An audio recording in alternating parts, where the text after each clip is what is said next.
Okay, first of all, I am unapologetically hyped about this play, this beautiful, it's poetry, but it's also so alive and in the moment.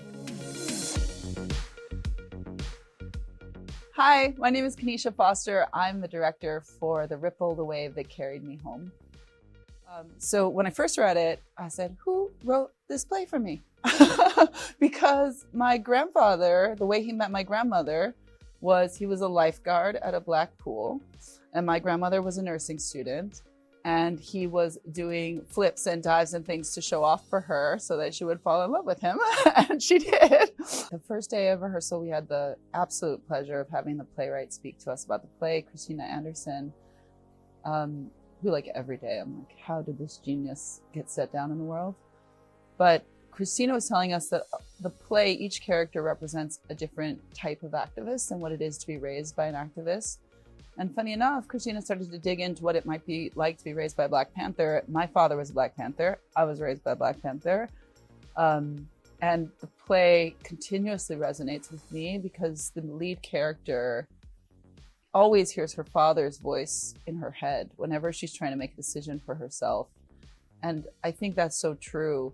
When your parent is really trying to make a better world every moment of every day of their life, they really instill that in you. And in some ways you grow up so much faster. And then before you know it, you're like always making decisions for the greater good, but then you have to try to figure out who you are in the middle of all that.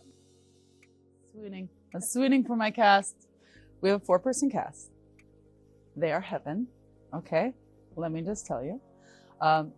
2 of the women who are working on the play I worked with before here during For Colored Girls. So that's Chioma and Meredith. Meredith plays our lead Janice. Chioma plays her auntie. They are fired together. When they're together, we are just cracking up in the room like the whole time. They're just exquisite. I couldn't wait to get back and work with them in whatever capacity I could.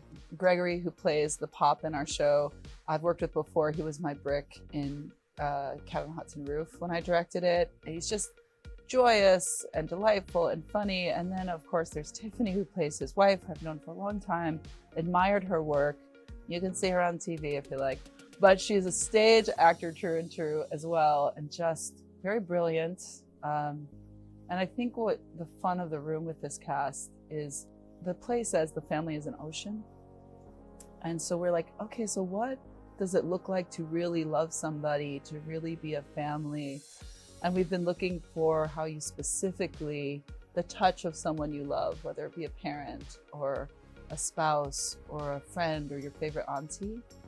And they're just like, I feel like we're walking around the room, our room is filled with laughter and joy every day. And I hope that is what you see on stage, because that's what we feel.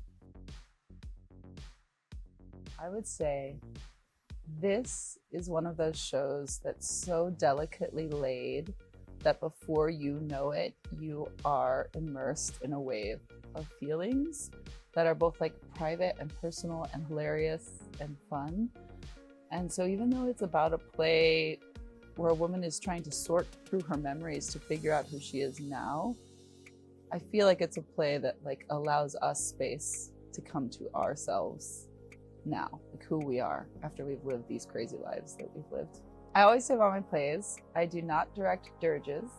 So if you're ever afraid when you hear the words poetry or activism or anything like that, you should know that like my plays are always about love and slapstick next to heartbreak. And so we're gonna have a good time and we'd love to have you there.